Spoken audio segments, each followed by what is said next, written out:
So, good morning, everyone. Welcome to our first live session of today's of the European Dialogue of Internet Governments. I am Romualdas Lepitskas from the Lithuanian Innovation Center, and today I'll be the moderator of the event. I would like to remind you all that today's session is a hybrid. So if you have a question for the audience, please speak loud and clear so the people from online could also hear you. So today we are going to talk about the challenges of remote work for the cybersecurity and well-being. So probably all of you in the company have already faced the remote work, the benefits of it. However, with benefits from it, also the obstacles come. The companies, the businesses are being threatened by some leaking of their data by cyber attacks. So today we'll try to talk about how to secure the cybersecurity of the companies. And on the other hand, when you work online, you skip the line when the working hours are over, and often you have an the obstacle when you're getting burnout, you're getting tired, and you do not feel when is the time to stop working. So sometimes you feel lonely, sometimes you feel depressed. And today we're also going to talk about the challenges and how to maintain a good well-being. Not to wait longer, I'd like to introduce our speakers. So today we're going to have two speakers today, Mr. Gytis Ignavičius and Mrs. Lena Toivainen. And the first speaker of today will be Gytis, and Gytis is the project manager of the Lithuanian Innovation Center. And Gytis, the floor is yours. Okay, the slide is mine somewhere there in the computer. So hello, everybody. Nice to see you there, and who is online also is nice to have. And one of the main things why we are talking about cybersecurity, because we have really the big issues now about all our technical issues and what we have, all the telephones, phones, watches, and everywhere robots at home, vacuum robots, and we know that all the life around us is data life. And that is, I think, most important thing why we must talk about that. But I want to talk not about the technical issues, how we must do and prepare for that, because the technical is other things. I want to talk about the mentality issues, how we must understand what the cybersecurity is around. And I think somewhere it's changing. Oh, it's changing. Okay. So when we remember our companies, and when we go to the companies and we see there is I don't know, on the gates you see that they're guards, yeah, and sometimes they're letting you in and putting you out and say where you're going and everything. That is normal in our life. But when we talk about internet issues, when we talk about data, we said it's no need for us, these guards. We don't need to pay for them because it's a lot of expensive on that.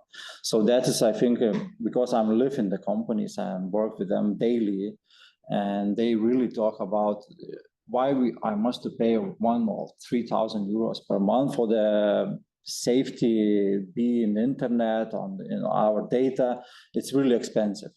But when I ask why you have a person who is sitting near the gates and looking for everywhere, who is going around, they said, oh, because everybody is stealing something and they want to steal. So the data, one of the most expensive things what we have, and that there is everything, what we are talking, what we are doing, our R&D life. You know that our R&D in the data is the one thing, but we don't want to share each other. So that is how much to save. And one company for me said that, oh, all the data is on the paper, what I have, and is under the table that I have.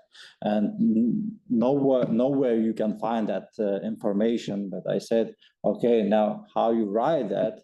And he said, yes, we have 1 or 2 files somewhere in the computer. And I said, then I can come to your computer and take that. And that will be what? Stolen? and I will have all your R&D, what you will do next 3-5 years. That is one of the things what we are talking about. And I want to say that companies is not ready at this moment for that understanding the cybersecurity thing. And it's really maybe 10 or 15 years ago, we were talking like Innovation Center about how it's important to talk about innovations and R&D. Now we are trying to talk about how is important cybersecurity, because what you are doing is it's open book, and everybody can come to you and read it. So that is one thing that is really important. And other thing, sometimes the companies, leaders, managers, or I don't know, CEOs understand this problem and they really trying to solve it. But there is a problem that who is working, like, I don't know, in the storage or in the somewhere around the company, some in other offices, they don't understand that this communication is the open source, who can go inside and take that information. That's sometimes that is really, really a big problem for them. And it's really lack of good employees in the company who understands this issue and problem about the cybersecurity. So I want to talk about the main components of the security and where it is. So the application security, we have all the, I don't know, now it's our networks, and we have websites and everywhere, and through the websites we go.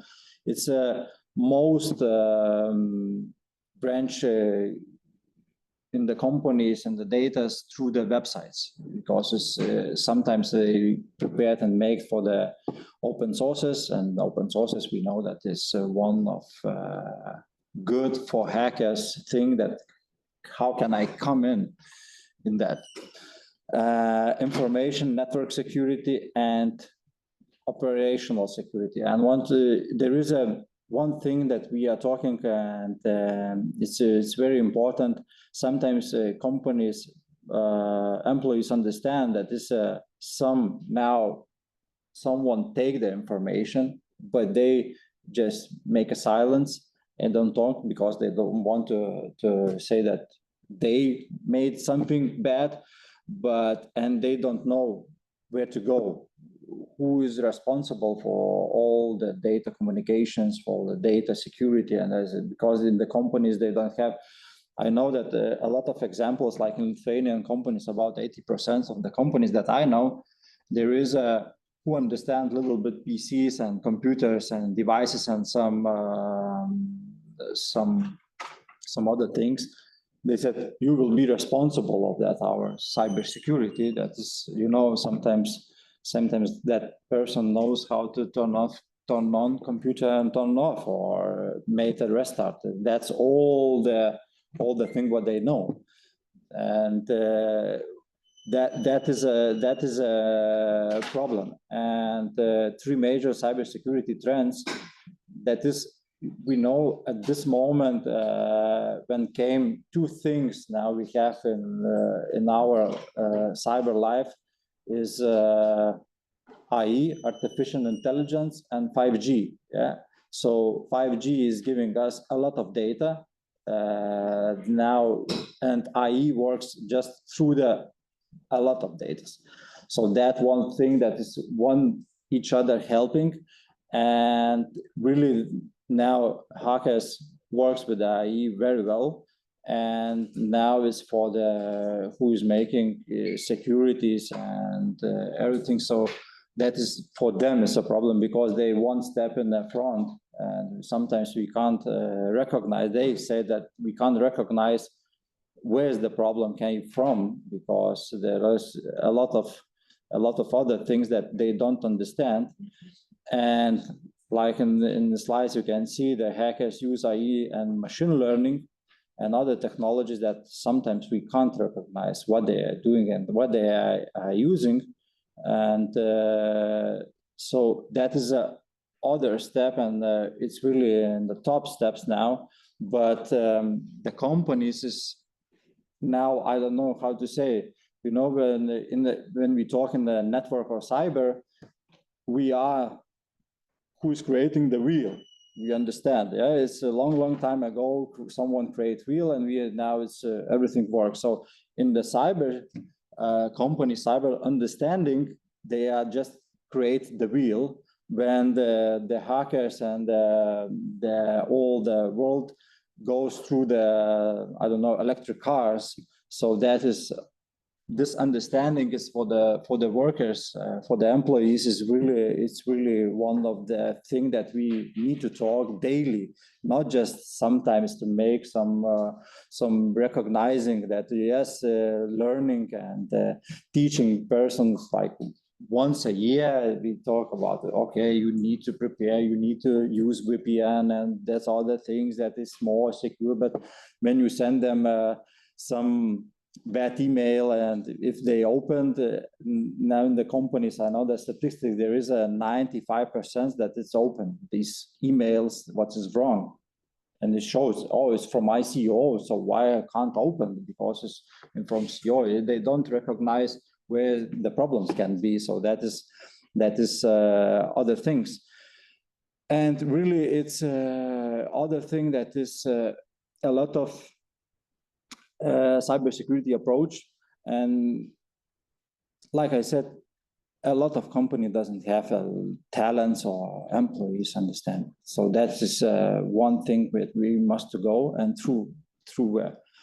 And now the security providers focus on 4 key areas when we talk, and when I read it R&Ds, and where the trends are going and what they preparing for. So that is a issue, that cloud technology and how to make more security, because we have a lot of data. And now it's, we are not, the companies are not saving data in their own servers. They want to have everything in the clouds, and it's not for us really very good when we work and you can't connect to your server somewhere abroad. Now we know that we want to make our job from home, from, I don't know, from Spain somewhere, when you're lying in the hotel near the beach or near the pool. And if you have in our own server, then you must go from really VPN. It's not always working very well. Then there's trust base and everything. It's not really practical things. It's more the issues how to connect, not that like you like to work. So that is going to the clouds. And when you go to the clouds, it's open where they can everybody breach there who understand how to breach. And it's really the big companies now invest a lot of money for that area, but it's a problem. And the pricing mechanism. And if you're working in the cybersecurity area, you know that if you want to have a safe your cyber and your data, it's really expensive things. And providers really now invest a lot of money, and it's at this moment it's really expensive tools if you want to buy very well understanding program who is safer. So that's one thing that they now trying to lower the costs of that. Other things about the artificial intelligence, and there is how to implement in the cyber area, in the security area. Now we know that the hackers really using AI, now others creating how to understand. So I think in the next 5 years will be artificial intelligence try to break each other and to understand, and we persons and just look how that war is happening. So that I think one will be next thing. And managed services about the euros, about everything, and it's really a problem that is companies sometimes the providers giving them a lot of things and say your company must be some savers and some I said guards because it's really helping and near the gates who is standing and not letting them in. But it's really expensive and managed. You need a lot of managed work. So that's sometimes you need to recognize, and you need to really make the, I don't know how to say that, less money to spend it, because we know all that in the companies there is one problem: all the money is counted in the budget. So that is I think four trends what they cybersecurity providers now it's working. So that is cloud technologies, big data, and where the storage all of this is. Pricing mechanism is now too expensive to be really implement artificial intelligence who is guarding, who is saving our data. And managing services is about all the structural, all the things who is going around us. So that's my presentation is finished. And if you have some questions, please, I don't know, here writing or ask, but was asking more louder, please ask, because nobody is hearing from these microphones. So if you have some questions, please. But I really wanted to say that in the, just from the main thing that is cybersecurity need to understand, and we in the, I don't know, in our flats, homes, and everywhere, we putting cameras, we putting microphones, we putting a lot of things that understand what is happening. But when we work from the phone, it's open because we don't use anything there. So that's sometimes we close all the doors, but somewhere windows is open full and go inside and do what you want. So that's our cybersecurity life is now, I think, in Lithuania that I can talk about that. So that's, thank you. Yeah.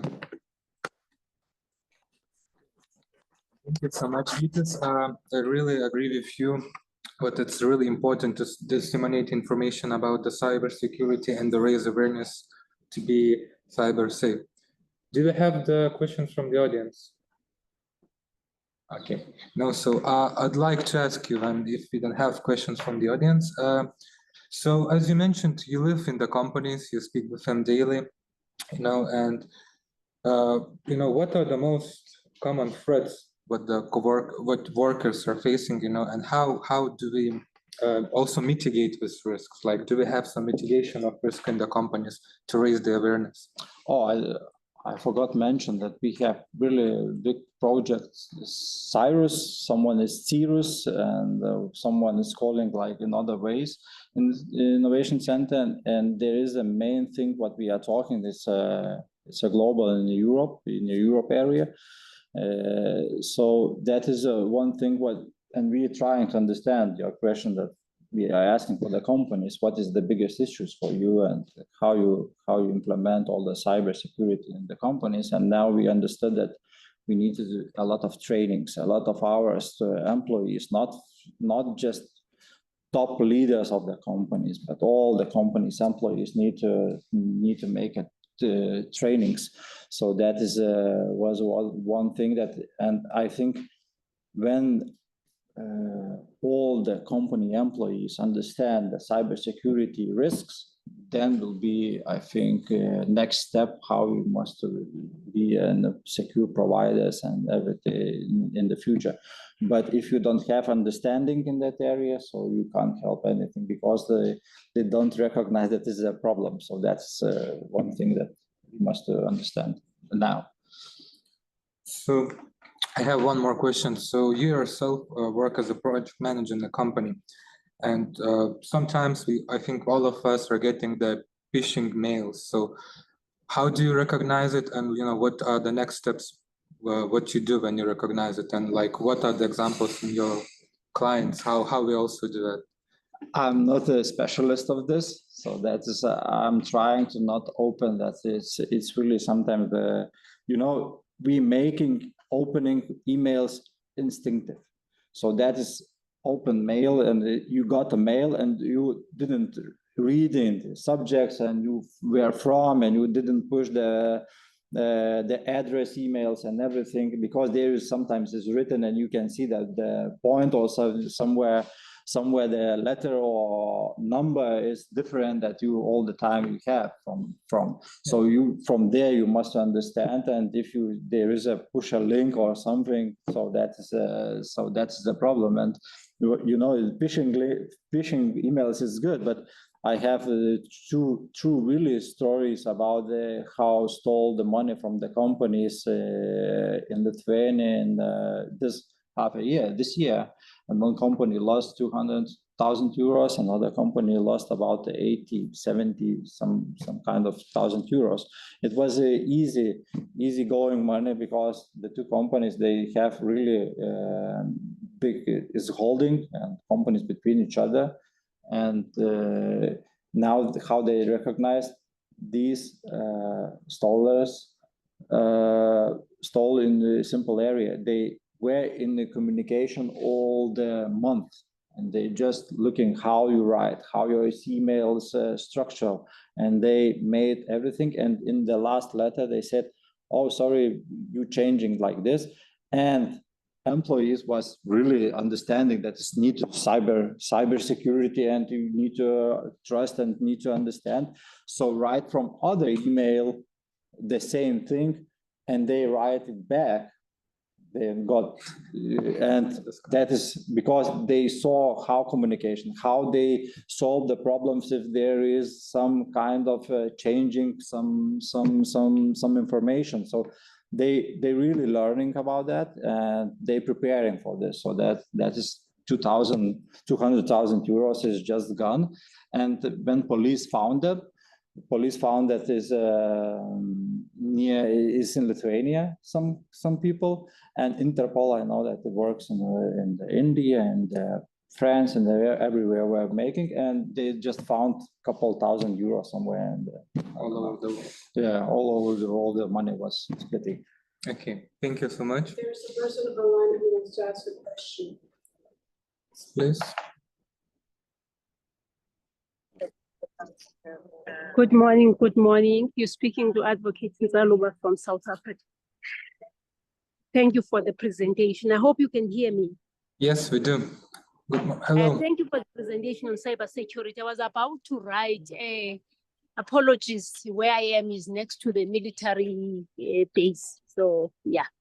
You spoke about cybersecurity and AI, but help me understand. As you might realize, I've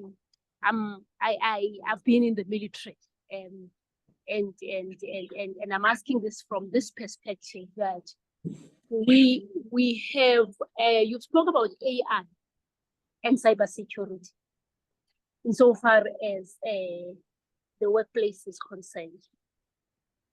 But how do you juxtapose that with the discourse that prevails within the AI space, especially Gen AI, that cybersecurity, AI can be able to surveil the cybersecurity threats before they even manifest? Now, how would we balance these two discourses? Because I do understand the point you are raising about AI presenting cybersecurity threats, but how do we juxtapose it with then the discourse, the narrative that then AI, if you have your LLMs played well, they are able to anticipate the cyber threats and prevent them? Thank you. It's really hard to understand the question, but Thank you for the question. So, yes, so it was asked. Complicated mesh of digital. Yeah.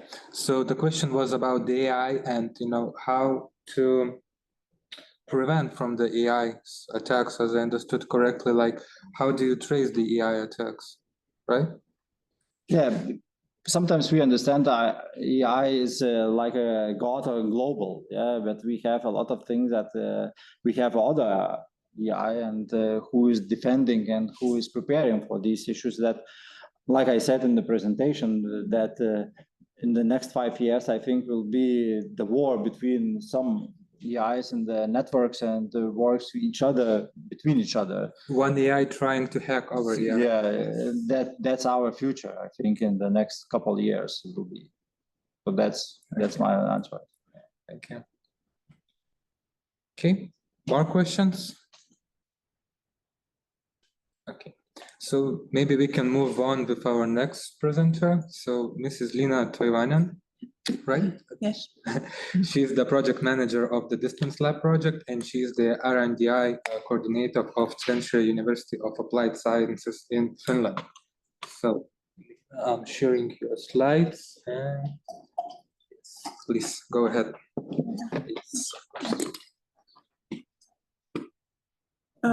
It's not there. Okay, sorry. Yeah, so welcome also from my side. And I am from Finland, and I work with especially digitalization projects, but my background is in business, and I aim to bridge the technology and the people and the businesses all together. And this is kind of what we are doing also today here. I represent the Distance Lab project, where I'm the project manager, and in short is a joint Baltic effort to improve the resilience of people and businesses to do business remotely. So I don't only mean what goes on inside the company with the staff, but also the business opportunities that arise with remote work. We are introducing tools to develop the organization and their strategy, and we are really thinking it from all aspects. So also the sustainability, communication, innovation, and the strategic viewpoints. And we hope that these all aspects can be, something new can be brought up to the table when we do go remote. But for today, I wanted to make you think a little that how do you feel that does cybersecurity actually affect your well-being at work? And on the other hand, how is your well-being affected by the good or not so good cybersecurity practices, what your company is doing? And I know that cybersecurity is something that raises a lot of feelings. It could be that you are thinking that, oh no, this is boring. Oh no, this is scary. Maybe you are not thinking that because you came here, so thank you for that. But those are common feelings that many people have. And I wish that from this point of view, you maybe start to feel a little bit different. It's not scary and it's not boring, but it's something inspiring and something that can develop the company and also yourself. I'm not going to talk much about technology and technical aspects. Usually the technical solutions are done by the employer themselves or the company themselves. If you are working in a company, you probably have an IT team working on this. In this presentation, I talk about cybersecurity more as the technical environments that people use, all the devices and softwares and systems that we have. But I want to also introduce the digital safety culture, which is not so much about the technology at all, but actually about the personal aspects, the behaviors that we have, the social interactions we have, both offline and online, and the daily actions that we do. One important thing about cybersecurity is that no matter how great technologies we have, the biggest cybersecurity threat is always a person, the user of the devices. And the person is the most affected by this kind of daily behavioral things. The culture is really how do we behave with the technology, but also with each other. And as an employer or entrepreneur, especially alone, there is even extra pressure on taking care of the cybersecurity. You definitely have business data that you are handling, your own organization's data. You might have customer data, personal data, healthcare data even. So a lot of things that you have in your computer, in your cloud services are quite sensitive and word to protect. If you are an employer, you of course have to also fulfill the expectation of the staff. And we have done research on this, and we know that employees usually expect always that the softwares and devices are up to date by the employer themselves.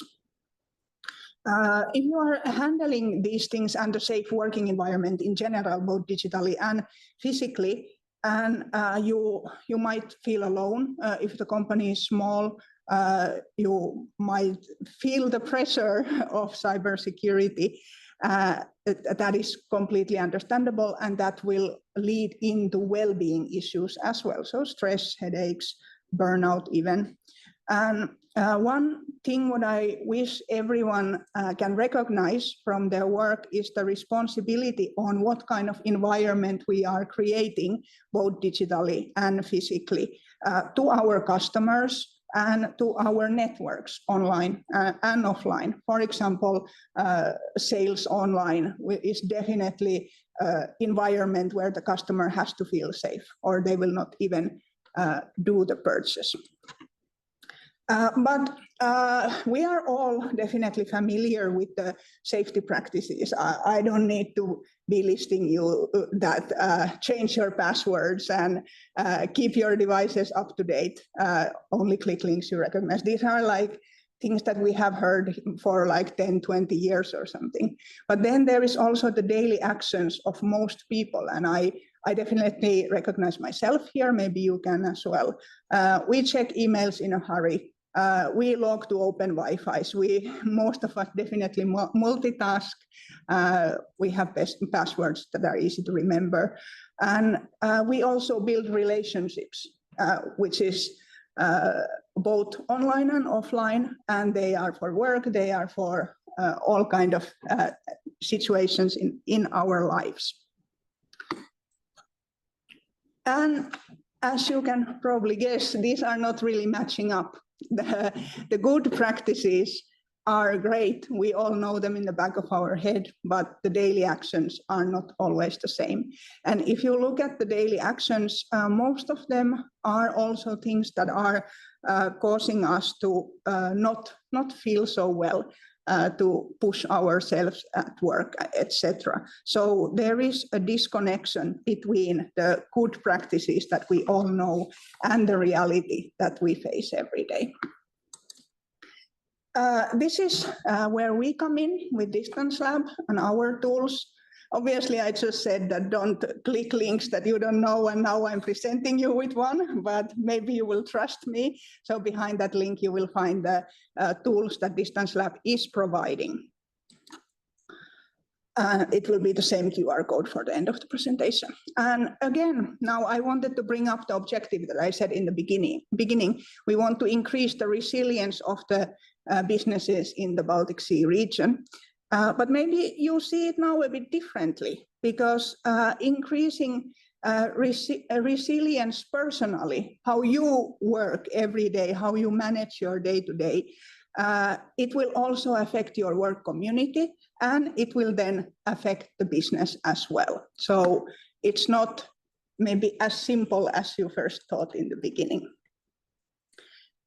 We have developed a few tools for you to have these discussions about the safe, digitally safe culture at work. So we have these checklists for remote workers, for employers, and also for digital service providers.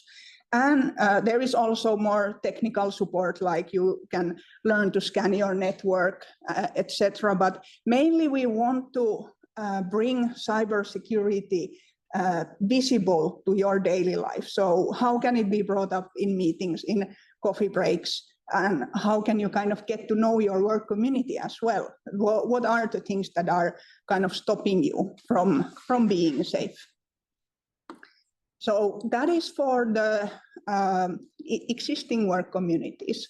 But we want to also provide you with a strategic approach to remote work in general, starting from remote recruitment all the way until the team building and all of that. So we have a strategy process that you can follow where you can recognize the jobs that can be done remotely and how is your remote work culture at the moment. There is also interview questions regarding cybersecurity, and everything goes step by step, so you can choose what is the most valuable for you. We are, of course, also happy to help you in that. We do also have an app, Your Day at Distance, which is aimed to all kind of work communities where you can follow on a daily level how your work community is doing. So the boss gets anonymous information on how the remote staff is doing. These are all available and free online. But I still want to give you a few quick tips for improving your digital safety culture, something you don't have to go online for. I will tell it to you right now. So how can we ensure good well-being at work and also improve the cybersecurity practices at the same time? Learning about your staff or your team or your coworkers, what are their preferences of how they would like to work, what are their motivations, attitudes towards cybersecurity is greatly important and something that is like the starting point of creating a better culture. We do need to connect online and offline, and one thing what especially remote workers are struggling with is that if they do get a phishing email or something that they are a little bit unsure about, that what's going on, if you don't have anyone to ask, you make the decision yourself. It might be a good decision or a bad decision, but anyway, you will feel the pressure. You feel like this is all on me. But in a healthy work environment, you will have those colleagues that you can reach out that, hey, what should I do here? Have you seen this email? Did you get this too? What should I do? So having these like easy ways to discuss is really important, and leading cybersecurity in a positive way. So creating this culture that fosters innovation and happiness and excitement about using new things, not something that creates fear and that we might get attacked and then everything is lost. And then happens exactly what you also said, that the staff don't even want to tell if something goes wrong. Of course, you do have to provide also the devices and the software.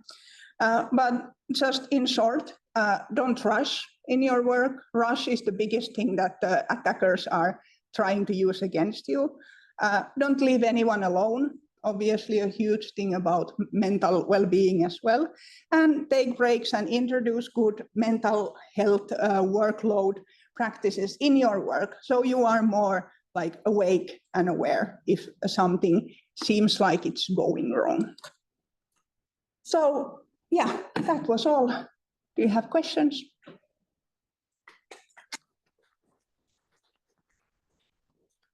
Yes, thank you so much, Lena. Indeed, you have touched the other side of our topic today a little bit about the well-being. Thank you. Yes. Sorry, can you speak louder, please? I was wondering if you used qualitative research to ask the employees in the companies, and also to ask the employers how much time within the work week the culture, as you mentioned, would take away in a real sense of the word. Mm-hmm. Yeah, the question was that how much time would it take to create this culture, like within a week or whatever. And I wouldn't put a time frame on it, because culture is really created on the coffee breaks and in all the meetings and whatever you do to connect with people. And that is why we created those tools that are focused on coffee breaks and meetings, and also the interviews when we are employing people. So obviously already companies have like practices of having, for example, cybersecurity trainings. We have probably all been to ones, and they are important. We need to have that knowledge.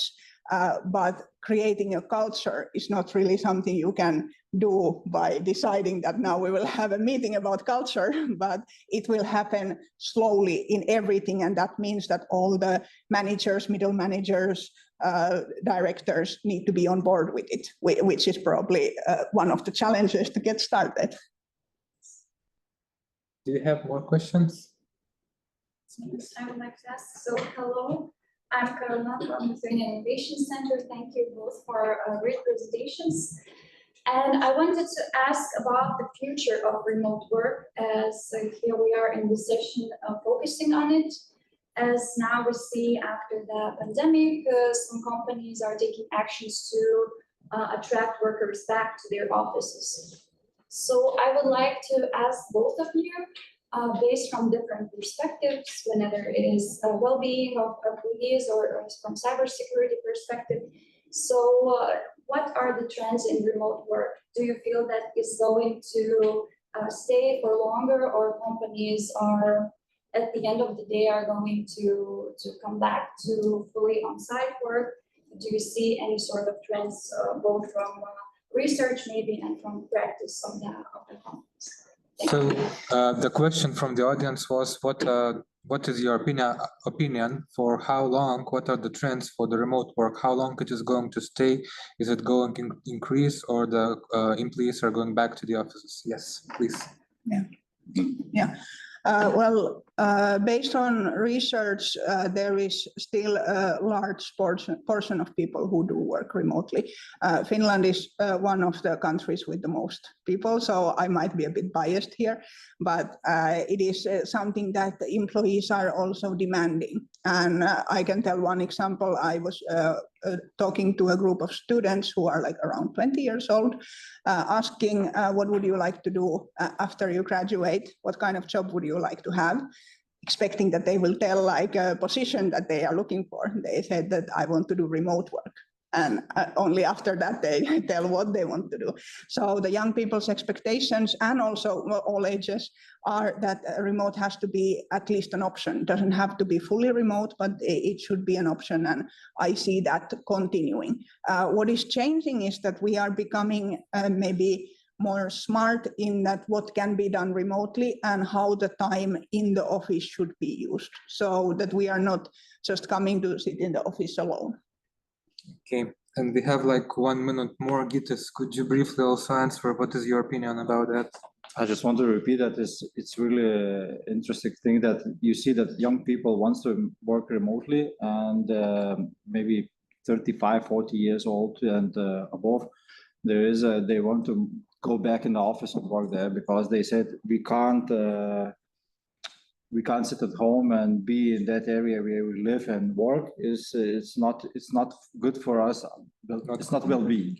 So that is one thing that I heard from the companies, but I can just say that young people wants to really work remotely, and that is a big issue for the IT companies, not for the manufacturers, because they must be in the factory. So that is not that side, but it's really when they work remotely, that is a big issue about the security, and the companies now is not prepared for that.